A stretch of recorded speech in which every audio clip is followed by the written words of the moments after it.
Boys நம்ம என்ன பார்க்க போகிறோம்னா இங்கே பாருங்கள், எனக்கு வந்து பனானா மில்க் ஷேக் நான் பண்ண போகிறேன். இதுக்கு வந்து நான் என்ன எடுத்துருக்கேன், டேட்ஸு, இங்கே பாருங்கள் நட்ஸு, உங்களுக்கு என்னென்ன நட்ஸ் வேணும், பிஸ்தா அந்த மாதிரி எது வேணால் ஆட் பண்ணிக்கலாம். நான் வந்து இன்றைக்கி பாதாம், முந்திரி, அப்புறம் திராட்சை, ட்ரை கிரேப்ஸ் இது எடுத்துருக்கேன்.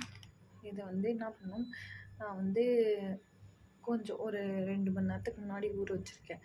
அதை நான் காட்டுறேன் பாருங்க. இங்கே பாருங்கள் நல்லா ஊறிச்சு, இதை நான் காட்டுறேன்.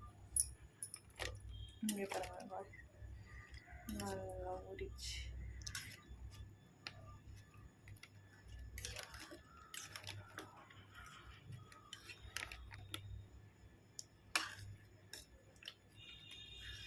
இது ஊற வைக்காம கூட செய்யலாம், பட் ஊறிச்சுன்னா ஈஸியாக கிரைண்ட் ஆகிடும். இந்த பாதாம்னா ஊறாமல் இருந்தால் அப்படியே கொஞ்சம் ஒழுங்காக கிரைண்ட் ஆக மாட்டேங்குது வயசு. அதனால நான் இந்த மாதிரி இன்றைக்கி ஊற வச்சு செய்கிறேன். நான் வந்து மிக்ஸிக்கு மாற்றி காட்டுறேன். இங்கே பாருங்கள், இப்போ இதை சின்ன பனானால நம்ம ஒரு ஆளுக்காக 1 போட்டுக்கலாம், 2 போட்டுக்கலாம். நான் 2 போட்டுக்கிறேன், ஓகேவா? இங்கே பாருங்கள் வாய்ஸ், இந்த பனானாவை நம்ம கட் பண்ணிக்கலாம், ஓகே? ஸ்லைஸாக காட்டுற மாதிரி காய்ஸ். ஸோ இந்த மாதிரி நான் கட் பண்ணி வச்சுக்கிட்டேன், ஓகேவா? இந்த மாதிரி கட் பண்ணி அதுக்கப்புறமா நம்ம ஊற வச்சோம் பார்த்தீங்களா, அதை ஊற்றிக்கலாம்.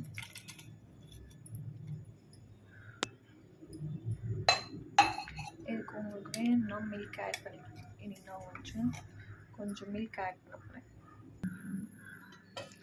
இது வந்து ஆல்ரெடி காய்ச்சின மில்க், ஓகேவா? காய்ச்சி ஆறின மில்க் ஒரு அது வந்து ஒரு அடி வச்சுக்கலாம் மிக்சியில், ஓகேவா?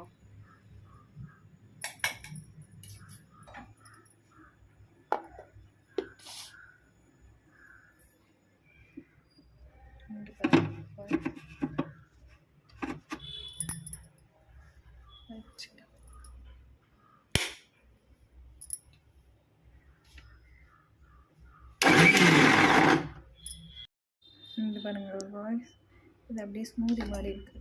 உங்களுக்கு கொஞ்சம் நான் சொன்ன மில்க் ஆட் பண்ணிட்டு இந்த ஸ்வீட்ஸில் என்ன பண்ணலாம், கொஞ்சம் நம்ம மில்க் ஊற்றிக்கலாம். இதுக்கு ஸ்வீட் ஆட் பண்ணணும்னு அவசியம் இல்லை காய்ஸ், ஏன்னா நம்ம எல்லாம் ஸ்வீட்டு ஆட் பண்ணியாச்சு. திரும்ப 1 டைம் நம்ம கிரைண்ட் பண்ணிக்கலாம் காய்ஸ். பாருங்கள், திரும்ப நான் கிரைண்ட் பண்ணிட்டோம். ரிச்சான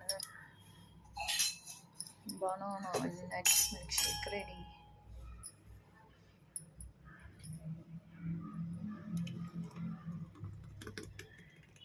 வெரி சிம்பிள், பார்த்தீங்களா காய்ஸ்?